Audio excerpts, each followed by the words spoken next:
పరలోకము నుండి దిగి వచ్చి ఆ రాయి పొర్లించి దాని మీద కూర్చుని ఉండెను. అప్పుడు మహాభూకంపం కలిగెను. చూడండి, పరలోకం నుండి ఏమొచ్చింది? పరలోక దూత వచ్చాడు. వచ్చి ఏం చేశాడు?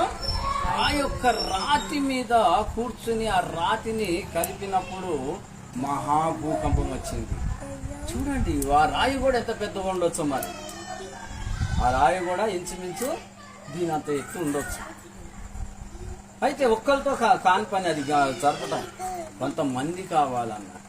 కానీ అక్కడ ఏం చేశారు? పెద్ద పెద్ద చైన్తో కట్టివేసి, ఆ రాయిని కట్టివేసి మంచిగా కొండను కొలిచి తీశారు కదా. ఆ కొండలోనికి మొత్తం బిగించి ఉన్నప్పుడు ఆ బిగించిన కొండలోనికి ఏం చేశారంటే పెద్ద పెద్ద సైన్లు వేసి లోపల వరకు కట్టేసి దానికి తాళం వేశారు అన్నట్టు. తాళం వేసినప్పుడు అది మామూలుగా మనుషులు 10 మంది 20 మంది తీసినా కానీ రాదు, తొలగించలేరు అన్నట్టు. అలాంటి రాతికి తాళం చేసినప్పుడు పరలోకము నుండి ఎవరు వచ్చారు? ప్రభుదూత దిగి వచ్చాడు. దిగి వచ్చి ఆ యొక్క సమాధి ఏం చేశాడు? రాయి మీద కూర్చుని దొరిలిచ్చినప్పుడు మహాభూకంపం కలిగింది. మహాభూకంపం కలిగింది. కలగగానే అక్కడున్న సైన్యము భయపడిపోయారు.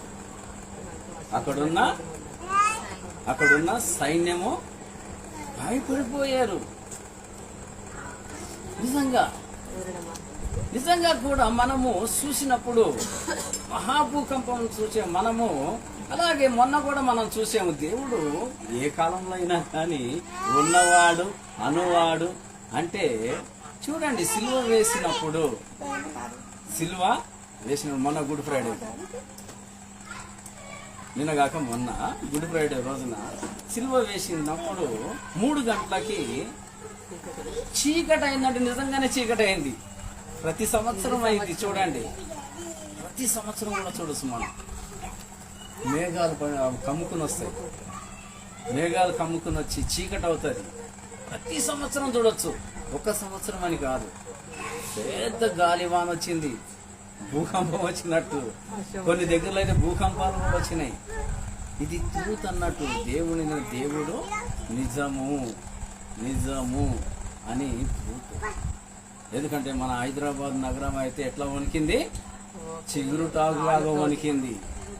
ఎందుకంటే ఒక ½ అవర్లోనే ఎట్లా అంటే 1 మీటర్ అంతా నీళ్లు పోయినాయి రోడ్ల మీద.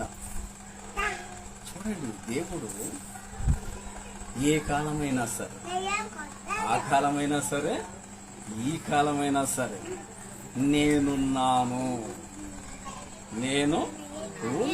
అని చెప్తున్నాడు. నేనున్నాను అనేసి ఈ రోజు కూడా పునరుత్థానమును మనము ఇంత హ్యాపీగా చేసుకుంటున్నామంటే ఏంది అసలు పునరుత్థానం అంటే?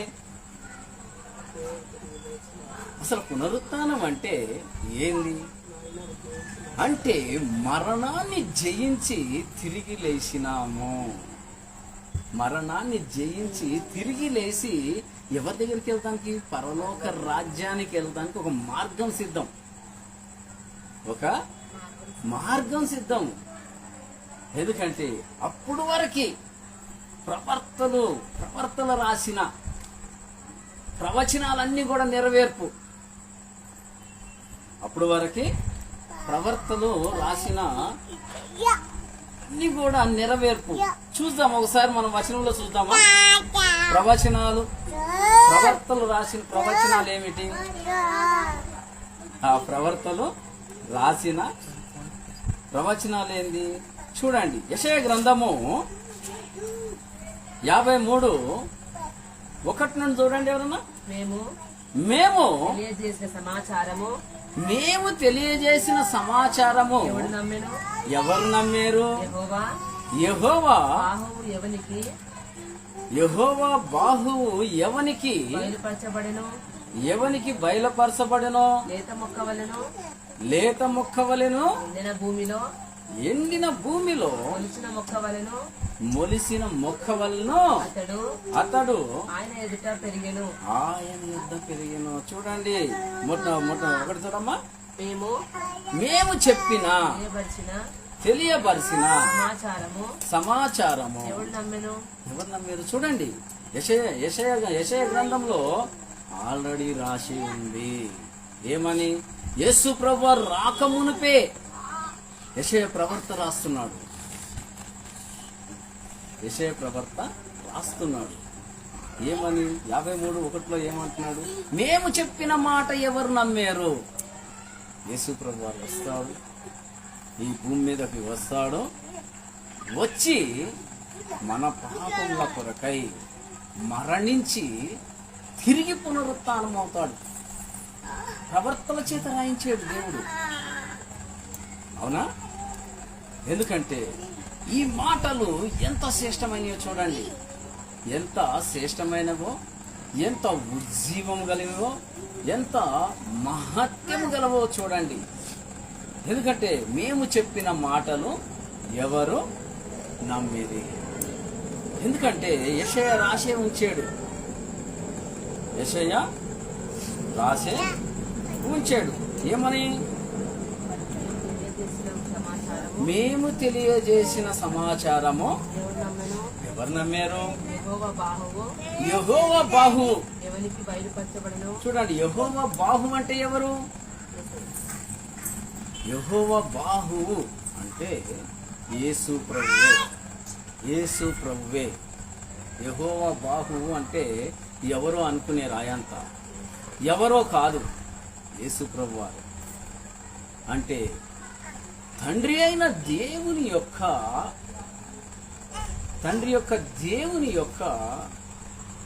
ఆయన స్వరూపము ఎవరంటే యేసు ప్రభువారు.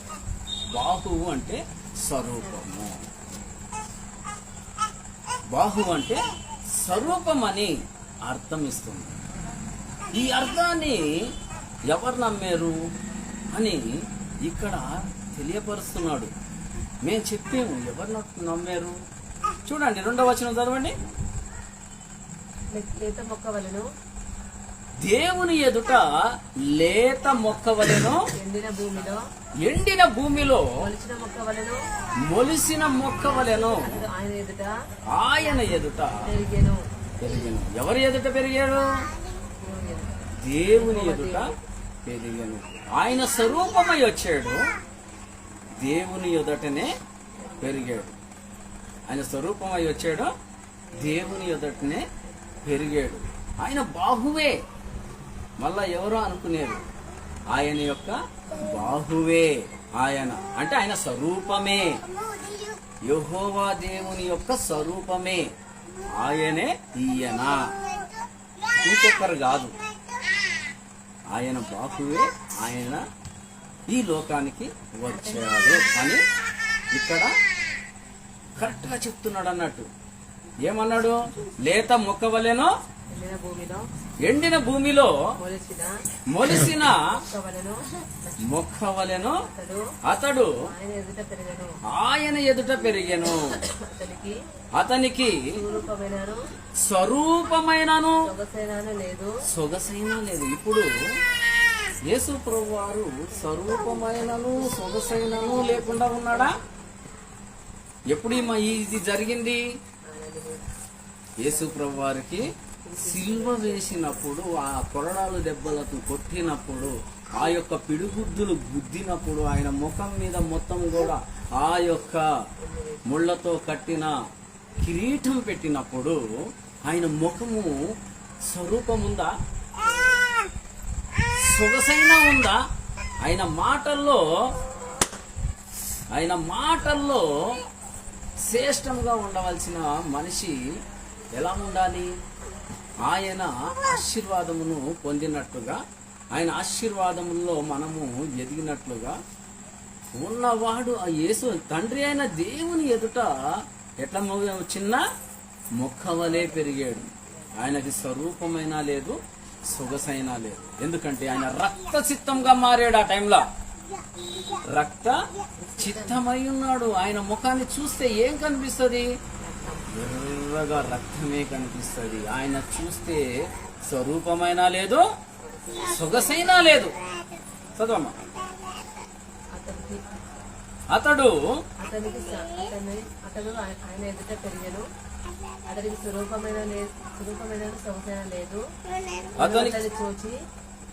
అతన్ని చూసి అపేక్షించినట్లుగా అతని యందు స్వరూపము లేదు. అతడు తృణీకరింపబడిన వాడును ఆయను మనుష్యుల వలన విసర్జింపబడిన వాడును వ్యసనికాంతుడుగాను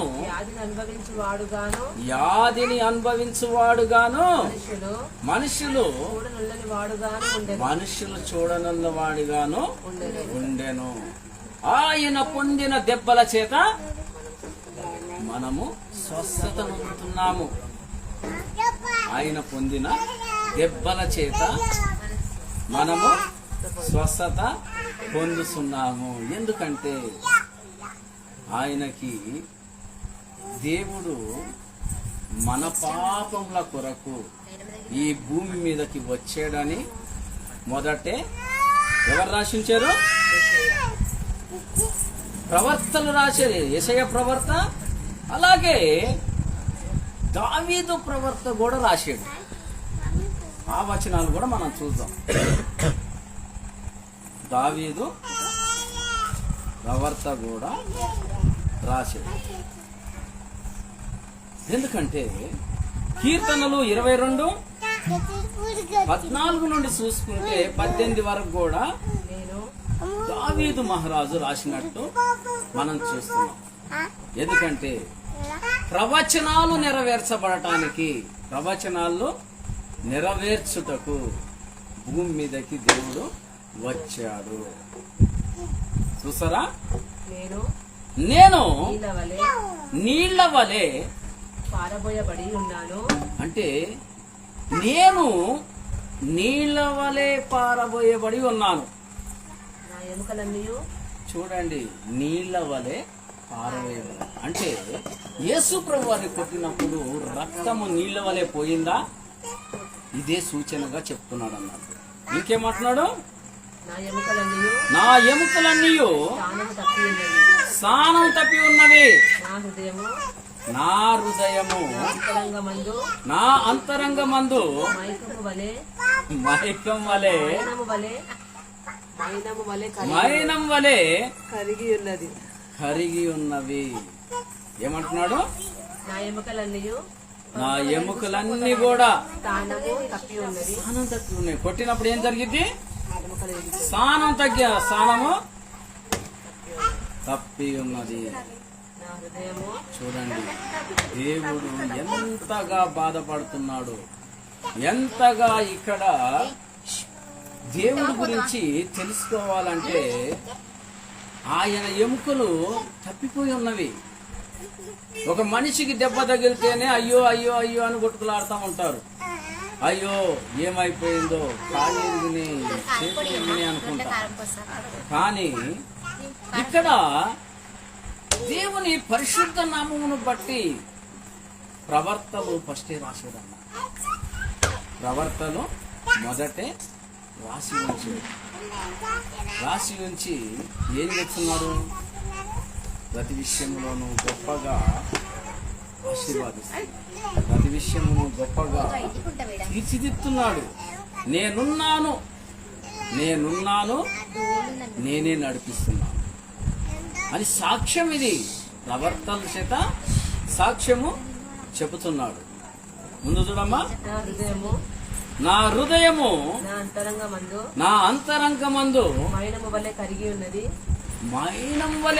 ఉన్నది. ఎలా? మైనం వలె కరిగి ఉన్నది. చూడండి, మనుషులు సిలువ వేసినప్పుడు వారిని ఎక్కడ కూడా, వారిలో ఎక్కడ దయ కూడా కనిపిస్తలేదు. దయ కూడా కనిపిస్తుంది. యేసుప్రభు వారికి సిలువ వేసినప్పుడు వారిలో దయ మాత్రము కనిపిస్తుంది. యేసుప్రభు వారు తనలో తాను చూసి, అయ్యో ఎంత అవివేకులై ఉన్నారు మనుషులు, ఎంత అవివేకంగా చూస్తున్నారు, ఎంత క్రూరమైనది. ఎందుకంటే ఆయన రక్త చిత్తమై ఉన్నాడు, ఆయన ఎముకలు పక్కకు జరిగిపోయి ఉన్నవి, ఆయన నీళ్ళ వలె ఆ యొక్క రక్తం కారుతుంది. కానీ వీరు మాత్రము పైచాకుతంతో నడుస్తూనే ఉన్నారు. ఆయన మనసంతా కూడా వీరేం చేస్తున్నారో వీరికి తెలియదు అన్నాడా లేదా? తండ్రి వీరేం చేస్తున్నారో వీరికి తెలియదు, వీరిని క్షమించుడి అన్నాడు. మైనం వల్లే అయిపోయింది ఆయన మనసు. చదువు. నా బలము ఎండిపోయి చిల్ల పెంకు వలె ఆయను, నా నాలుక దవడను అంటుకొని ఉన్నది. ఈ మాట ఎక్కడ ఉన్నది? 7 మాటల్లోనే ఉన్నది. ఎందుకంటే ఆయన దవడకి నాలుక ఎండిపోయి, రక్తం మొత్తం కారిపోయి, నోరు ఎండిపోయి, అప్పుడు ఏం తాగిచ్చారు? చిరకను తాగిచ్చారు. ఈ ప్రవచనం ఉందా లేదా?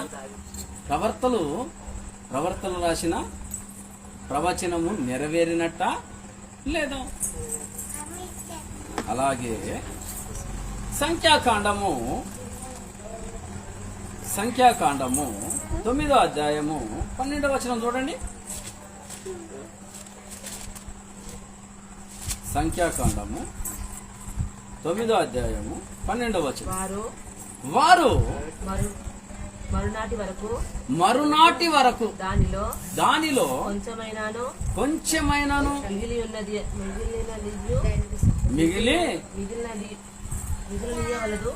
మిగిలినవలదని దానిలోనిది ఒక్క ఎముకైనాను ఇరగవలదు. యేసు ప్రభువు వారి యొక్క ఎముకలలో ఏ ఒక్క ఎముకైనా ఇరిగిందా? ఇరగలే. నా ప్రాణమును అప్పగిస్తున్నాను అనగానే అప్పగించేది. అదే గనక కీర్తనలు 16:10 చూడండి.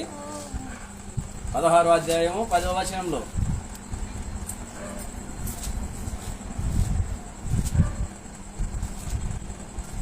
ఎందుకంటే ఇవన్నీ ఎందుకనగా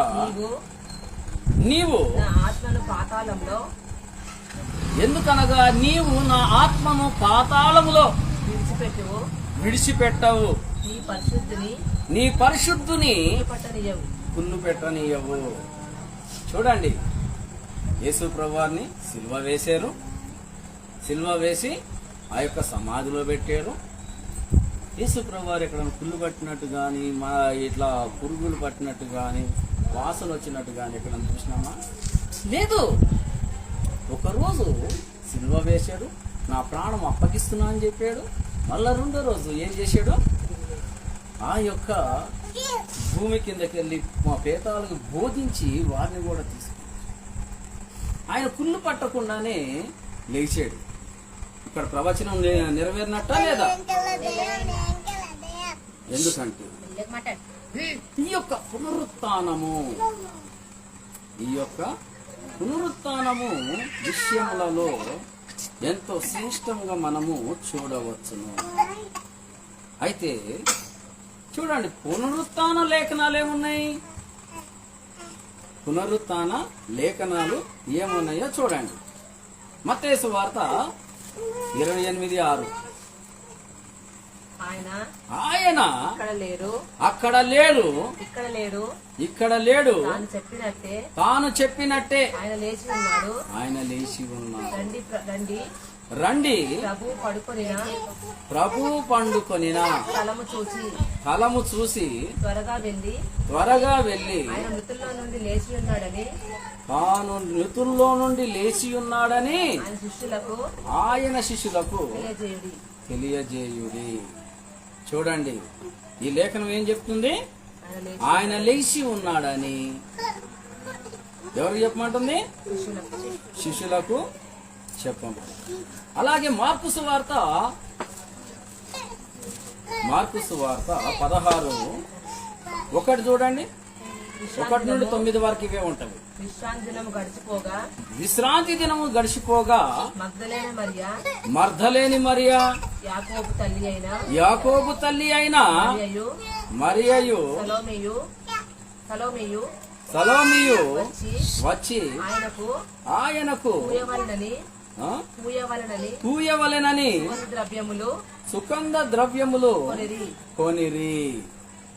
ఆయనకు పూయవలని సుగంధ ద్రవ్యములు కొనిరి. ఎందుకంటే యేసు ప్రభు వారి దగ్గర రావాలి, వీరు సుగంధ ద్రవ్యములు పూయాలని వీరు అనుకున్నారు. అలాగనే చూడండి, యోహాను సువార్త 21 నుండి 9 వరకు ఇవన్నీ ఉంటాయి. ఆదివారము ఇంకను చీకటిగా ఉన్నప్పుడు మర్దలేని మరియా పెందల కాడ సమాధి యొద్దకు వచ్చి సమాధి మీద దొర్లిన రాయి తీయబడి ఉండుట చూసెను. 2 అయితే వీరు సమాధి మీద వేయబడిన ఆ యొక్క రాతిని దొర్లించబడి ఉండుట చూచారు. ఎందుకంటే లేఖనము నెరవేర్పు, ఈ యొక్క లేఖనము నెరవేర్పు. ఎందుకంటే దేవుడు వచ్చి వీరు ఎక్కడి వరకు వెళ్ళారు, ఎక్కడి వరకు చూస్తున్నారు, ఎలా చూస్తున్నారు, ఎలా నడుస్తున్నారు అనేది మనము ప్రతి విషయమును కూడా జాగ్రత్తగా చూడొచ్చు. చూడండి, ఎందుకంటే మత్తయి సువార్త 12వ అధ్యాయము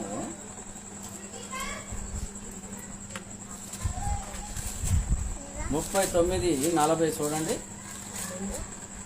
39:40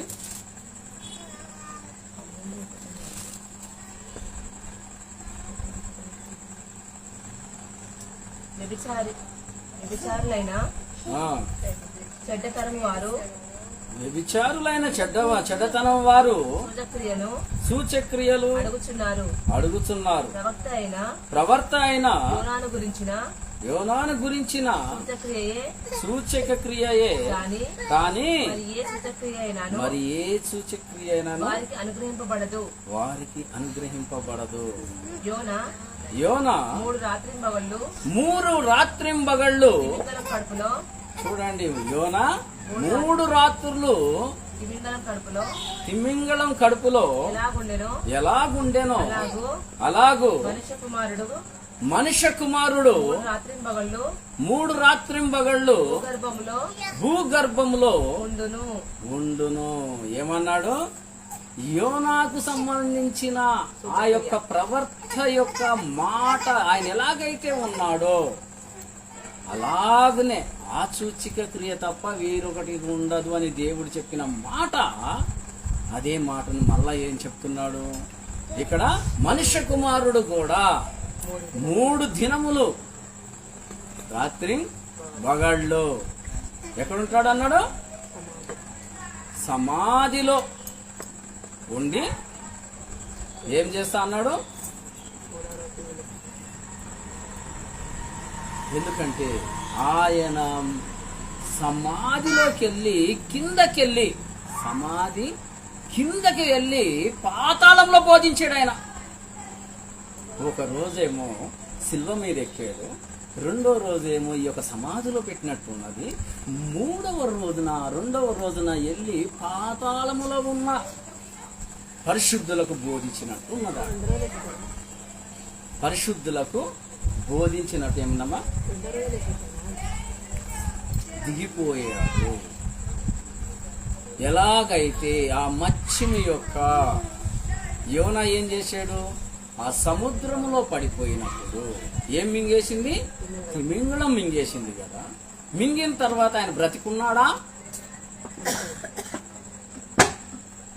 ఎవరన్నా పేగుల్లోకి వెళ్తే అదేమన్నా గాడి కొట్టుకుంటూ ఉంటుందా? చనిపోతాడు.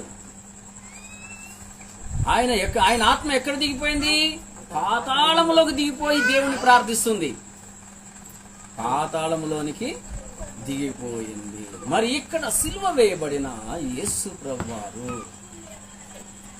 తండ్రి నీ చేతికి నా ప్రాణమును అప్పగిస్తున్నాను అనేసిన తర్వాత ఆయన సమాధి చేసిన తర్వాత ఎక్కడికి వెళ్ళింది? పాతాళంలోకి వెళ్ళినట్టు మనకు కనిపిస్తుంది ఇక్కడ. లేకపోతే శరణం చెరగ ఎట్లా తీసుకొస్తాడు? పాపంలో ఎలా తీసుకొస్తాడు? కింద ఉన్న పరిశుద్ధులకు పాపులకు కూడా ఆయన రక్షణ ఇచ్చాడు. ఏమిచ్చాడు? రక్షణ ఇచ్చాడు.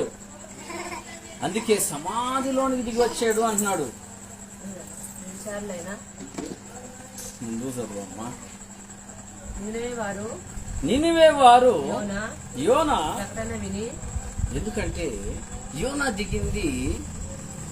దిగిన ఎట్లయితే 3 రోజులు దిగిన తర్వాత దేవుణ్ణి ఆ యొక్క లోతులోకి దిగిన తర్వాత ఎలాగైతే ప్రార్థన చేసినప్పుడు ఆ యొక్క తిమింగళం బయటకు వచ్చి నినివేలో ఎలాగైతే ఆ ఒడ్డున బయట పడిపోయాడో, దేవుడు చెప్పిన మాట ఎక్కడ కూడా ఒక్కడు కూడా పోదు, ఒక పొల్లు కూడా పోదు.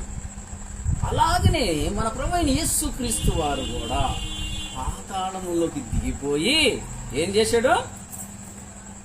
ఆయన తిరిగి లేచాడు. అదే మత్తయి సువార్త 8వ అధ్యాయం 31వ వచనం చూడండి.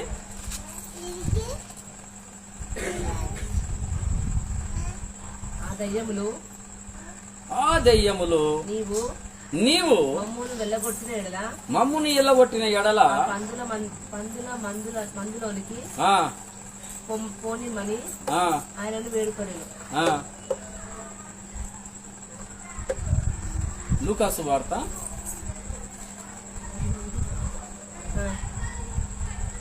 9వ అధ్యాయం 22వ వచనం చూడండి.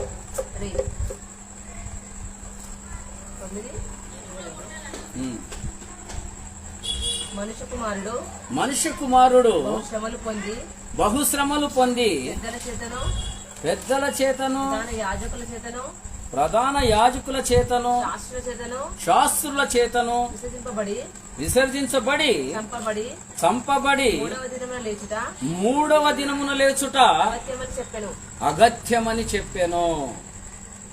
చంపబడి 3వ దినమున లేచుట అగత్యమని చెప్పెను. ఆ తర్వాత 22 వరకు మరియు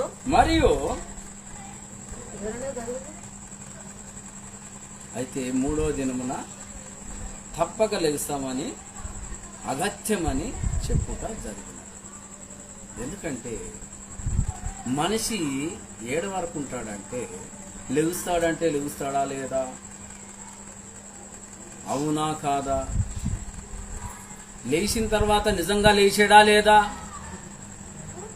లేచిన తర్వాత నిజంగా లేచాడా లేదా? లెగిస్తే ఎక్కడున్నాడు?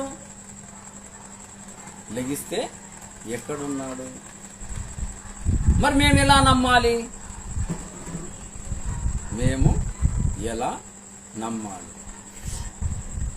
ఎందుకంటే మేము ఎలా నమ్మాలి? ఎందుకంటే లేఖనములు అవే చెప్తున్నవి. లేఖనములన్నీ కూడా అవే చెప్తున్నవి.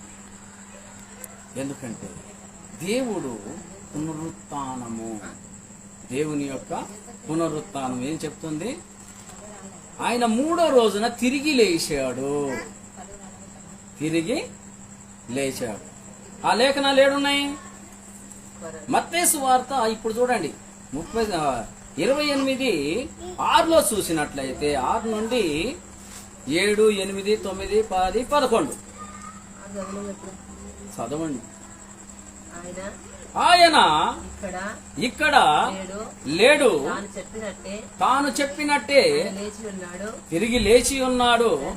రండి, ప్రభు పండుకొనిన స్థలమును చూసి త్వరగా వెళ్ళి ఆయన మృతుల్లో నుండి లేచి ఉన్నాడని ఆయన శిష్యులకు తెలియజేయుడి. ఆయన మృతుల్లో నుండి లేచి ఉన్నాడని ఆయన యొక్క శిష్యులతో తెలియజేయుడి. అదే మార్కు సువార్తలో కూడా అదే చెప్పాడు అన్నాడు. 16 అధ్యాయము 1 నుండి 9 వరకు కూడా చూడండి ఒకసారి. విశ్రాంతి దినము గడిచిపోగా మర్దలేని మరియా, యాకోబు తల్లి అయిన మరియయు, సలోమియు వచ్చి ఆయనకు పూయవలనని సుగంధ ద్రవ్యములు కొనిరి. వారు ఆదివారము పెందల కాడే లేచి బయలుదేరి సూర్యోదయమైనప్పుడు సమాధి యొద్దకు వచ్చినప్పుడు సమాధి ద్వారం నుండి మన కొరకు ఆ రాయి ఎవడు పొర్లించునని ఒకరితో ఒకరు చెప్పుకొనుచూ ఉండిరి. చూడండి, మత్తయ్య ఒక కాలంలో రాశాడు, ఒక దగ్గర నుండి రాశాడు. మార్పు ఒక దగ్గర నుండి రాశాడు. అలాగే లూకా ఒక దగ్గర నుండి రాశాడు. అలాగే యోహాను ఒక దగ్గర నుండి రాశాడు. ఈ 4 సువార్తలు కూడా వేరు వేరు ప్రాంతాల్లో రాయబడి ఉన్నారు. కానీ ఒకటే మాట రాశారు. ఈ 4 కూడా వేరే వేరే ప్రాంతాల్లో ఉండి ఒకటే వచనాన్ని రాశారు. మరి వీరందరూ ఒకసారి కూర్చొని రాశారా? లేదు. ఏ ప్రాంతంలో ఉన్నవారు ఆ ప్రాంతంలోనే కూర్చుని రాశారు. వీటిని అంటే దేవుని ఆత్మ ఎంత గొప్పగా పనిచేస్తుందో చూడండి. దేవుని యొక్క ఆత్మ ఎంత గొప్ప కార్యములు జరిగిస్తున్నాడో చూడండి. ఎందుకంటే దేవుడు చేసే ప్రతి కార్యం, ఎందుకంటే మత్తయి ఒక దగ్గర ఉన్నాడు, మార్కు ఒక దగ్గర ఉన్నాడు, లూకా ఒక దగ్గర ఉన్నాడు, యోహాను ఒక దగ్గర ఉన్నాడు. కానీ ఆయా ప్రదేశంలో ఉన్నప్పుడు కూడా ఈ 4 కూడా ఒకటే రాస్తాము. గమనార్థం అంటే పరిశుద్ధాత్మ నింపబడి ఉన్న ఈ పరిశుద్ధులు రాయటము ఎంతో చరిత్రని తిరగగొడటమే అని అర్థం. అయితే ఈ పునరుత్థానములో ఎంతమంది చూసి ఉండొచ్చు దేవుణ్ణి? ఒకసారి మనం కూడా వాక్యం ద్వారా చూద్దాం. 1 కొరింథీ 15 అధ్యాయము 6వ వచనము. కొరింథీయులకు రాసిన పత్రిక 1 కొరింథీ 15 అధ్యాయం 6వ వచనం చూడండి. అటు పిమ్మట 500కు ఎక్కువైన సహోదరులకు ఒక్క సమయమందే కనిపించాడు దేవుడు. వీరిలో అనేకులు ఇప్పుడు వరకు నిలిచి ఉన్నారు. అంటే ఈ లేఖనములు రాసే వరకు కూడా 500 మంది అలాగే ఒక్కసారి దేవుడు లేచి వెళ్ళటం కూడా వీళ్ళు చూశారు. వారు స్వయంగా చూశాడు. ఎందుకంటే 40 రోజుల వరకు కనిపిస్తానే ఉన్నాడు. లూకాసు వార్త 24వ అధ్యాయము 13వ వచనం చూడండి. 13 మొదలుకొని 35 వరకు ఇవన్నీ రాసే ఉంటాయి. ఇదిగో ఆ దినమందే వారిలో అదిగో దేవుడు పునరుత్థానమయ్యి ఈ యొక్క మరియకు కనిపించి వెళ్ళి నా శిష్యులకు చెప్పు అని చెప్పిన తర్వాత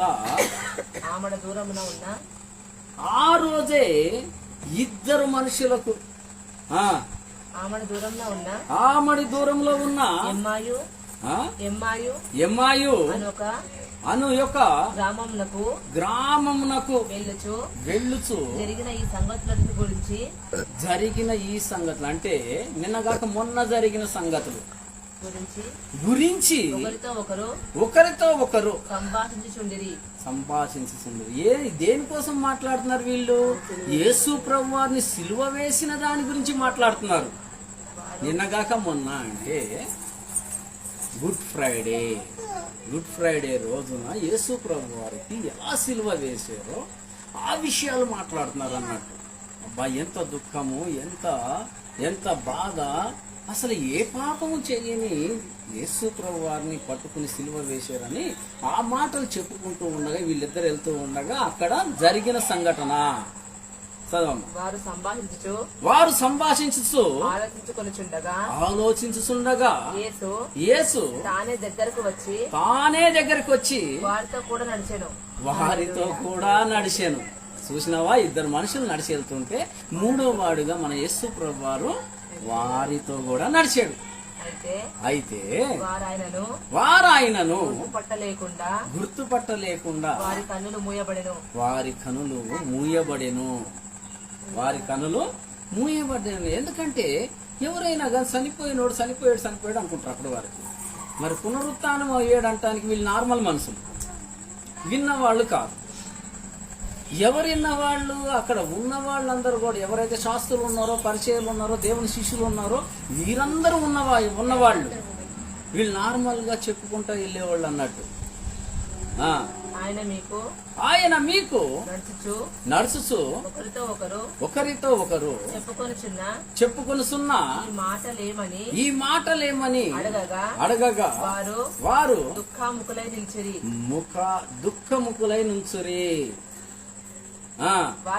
వారిలో క్లిమోష్వ అనువాడు యెరూషలేములో నిలిచి ఉంటూ అంటే బస్సే పడుతూ ఈ దినములలో అక్కడ జరిగిన సంగతులు నీ ఒక్కడికే తెలుసా అని ఆయన అడిగాడు. ఆయన అవేవని వారిని అడిగినప్పుడు వారు నజరేయుడైన యేసును గురించిన సంగతులే ఆయన దేవుని ఎదుటను ప్రజలందరి ఎదుటను క్రియల్లోను వాక్యములోను శక్తిగల ప్రవర్తయున్నాను. చూడండి, శక్తిగల ప్రవర్తయున్నాడు. ఎందుకంటే క్రియలు ఆయన చేసాడు.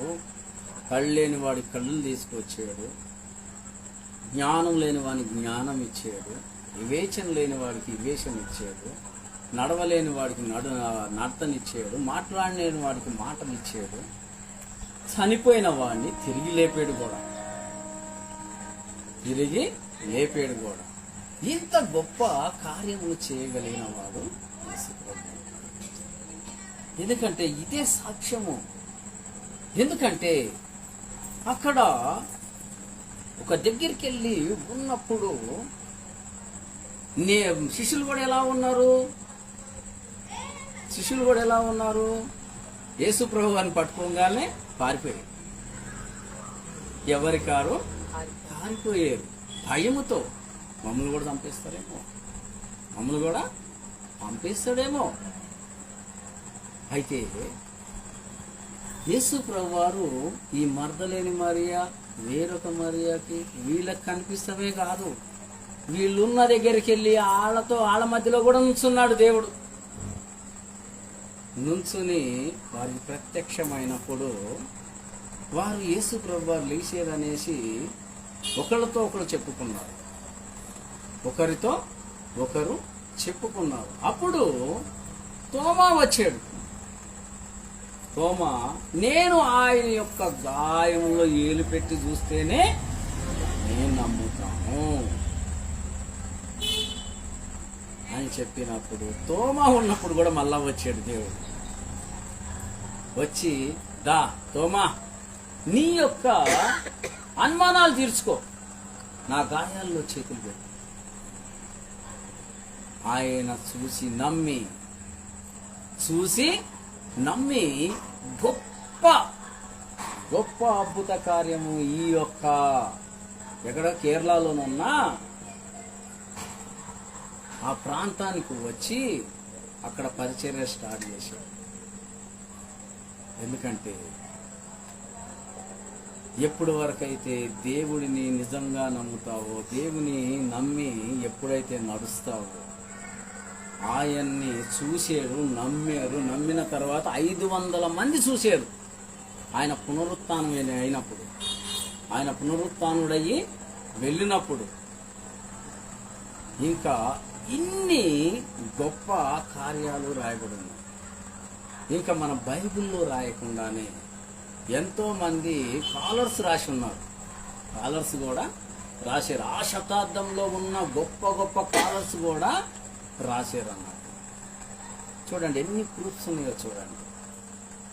ఎందుకంటే యేసు ప్రభువు పునరుత్థానం అంత మరి ఇంతగా భయపడుతూ ఇంతగా పారిపోయే శిష్యులు కూడా ఏమయ్యారో పరిశుద్ధాత్మతో నింపినప్పుడు హతసాక్షులుగా మారారు. ఎందుకంటే దేవుని యొక్క పునరుత్థానము శక్తివంతమైనది. దేవుని పునరుత్థానము అంత శక్తి కలిగింది. ఆయన అందరి ముంగలు కూడా ఆరోహణం అయ్యాడు. ప్రతి విషయములోనూ ప్రూఫ్స్ ఉన్నాయన్నమాట. ప్రతి విషయము కూడా ఆయన రాకమునుకు రాయబడి ఉన్నవి. ఆయన వచ్చి ఆ లేఖనాలు నెరవేర్చి తిరిగి మరణమనే ముళ్ళు ఎరగదీసి మనకి నిత్య జీవాన్ని ఇచ్చాడు. ఏమిచ్చాడు? నిత్య జీవము. ఎప్పుడు బ్రతికి ఉండటానికి, ఎప్పుడు కూడా బ్రతికి ఉండే ఆ జీవం ఇచ్చాడు. ఎందుకంటే నీవిక్కడ దేవుని యొక్క పునరుత్థానం గురించి వింటున్నావు కదా, విన్నప్పుడు నీ జీవితం మారాలి, నీ జీవితం నూతనత్వంగా ఉండాలి.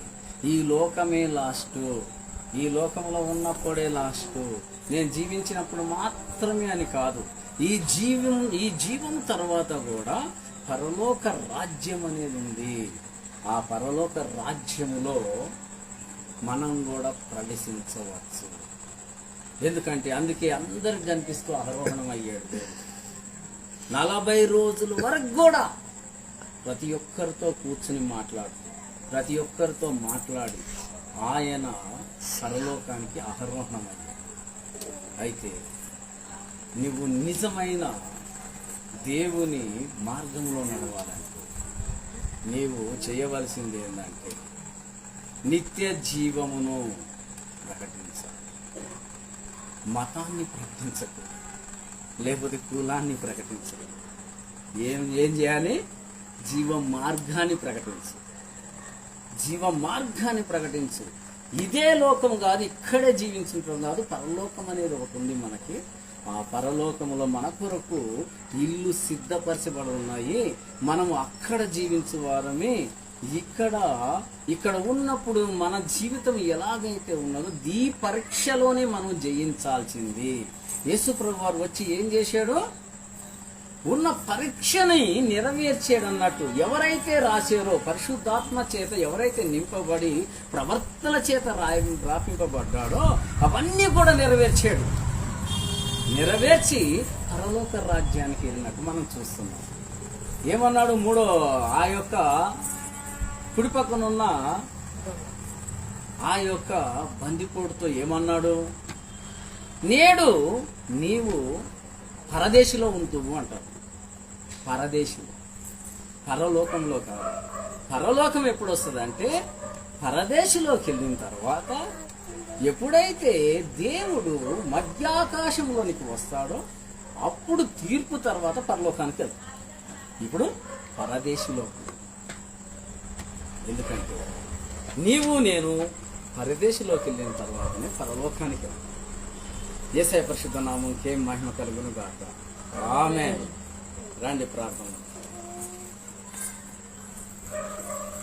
సర్వాధికారి నా హబ్బా నా దేవా, నీ యొక్క పునరుత్థానం బట్టి నా తండ్రి నీకే వందనాలు. నా తండ్రి ప్రతి వాక్యము చేత నా తండ్రి నా దేవా, నీ యొక్క నా తండ్రి నా దేవా సాక్షులుగా నా తండ్రి నిలబెట్టి నా తండ్రి నా దేవా, ఈ యొక్క నా తండ్రి నా దేవా ఈస్టర్ నా తండ్రి నా దేవా ఎంతో గొప్పగా నా తండ్రి నా దేవా మేము నా తండ్రి జరుపుకుంటూ నా తండ్రి అది ఏదో ఒక పండగ కాదు నా తండ్రి, నిత్య జీవానికి మార్గంగా ప్రతి ఒక్కరు కూడా ఈ రోజే నా తండ్రి నేను జీవ మార్గానికి నేను అర్హుడుగా నేను వెళ్ళబోతున్నాను నా తండ్రి నిర్ణయించుకునేటట్టు నా తండ్రి ప్రతి ఒక్కరు కూడా నా తండ్రి నా దేవా తన యొక్క జీవితంలో నా తండ్రి నా దేవా క్రీస్తును నా తండ్రి అంగీకరించినట్లు ఆ యొక్క మార్గంలోనికి నా తండ్రి నడుస్తున్నట్టు నా తండ్రి నా దేవా నిత్య జీవంలోనికి నా తండ్రి పరిగెత్తులాగా నా తండ్రి నా దేవా లోకం నా తండ్రి నా దేవా ఎంతో నా తండ్రి శూన్యంలో నా తండ్రి జీవిస్తూ ఉండగా నా తండ్రి నీ వెలుగు నా తండ్రి లోకానికి నా తండ్రి ఎలాగైతే నా తండ్రి నా దేవా వెలుగుగా ప్రసరించిందో మాలో కూడా నా తండ్రి నీ వెలుగు నిలబడి నా తండ్రి అనేకులు నా తండ్రి మార్చులాగా నా తండ్రి నీవే నీ ఆత్మకార్యం నా తండ్రి జరిపించున్నాడు. ప్రతి ఒక్కరు నా తండ్రి నీ యొక్క కృపలో నా తండ్రి భద్రపరచబడినట్టు నీ యొక్క మార్గంలో నా తండ్రి భద్రపరచనట్టు నా తండ్రి నీవే నా తండ్రి దీవించి ఆశీర్వదించి నీ కృపల్లో భద్రపరచమయ్యా, నీ జ్ఞానంతో నింపుమయ్యా నా తండ్రి నా దేవా నీ యొక్క పునరుత్థానం నా తండ్రి నా దేవాల నాడయ్యింది నా తండ్రి ఈ రోజు నా తండ్రి మాలో నా తండ్రి పూర్ణ జీవితం నా తండ్రి వచ్చులాగా నా తండ్రి అనేకులు నా తండ్రి నా దేవా నీ వెలుగుతో నింపు నా తండ్రి నీ ఆత్మతో నింపు నా ప్రభా నీ యొక్క నా తండ్రి నా దేవ మార్గంలో నా తండ్రి నడిపించమయ్యా నా తండ్రి నా దేవ చీకటి నుండి వెలుగులోనికి వచ్చేవారుగా నా తండ్రి నీ ఆత్మకార్యం నా తండ్రి జరిపించమయ్యా Messalal Vishazar Bishop Ravazallah Rishasar Bishop Lavasa Sarava Ambrose Nazallah Rishasar Samo Rishkara Sarava Holy Spirit touch, World blood touch నీ శక్తిని ఆత్మను కుమ్మరిస్తూ అగ్ని కంచి వేసి కాపాడుతూ నీ కృపల్లో భద్రపరుస్తున్నందుకు నీ పాదాలకు వందనాలు. నజరేయుడైన యేసుక్రీస్తు నామమున పరిశుద్ధ ఆత్మ నామమున అడిగి వేడుకుంటున్నాం నా తండ్రి. ఆమేన్. Praise the lord.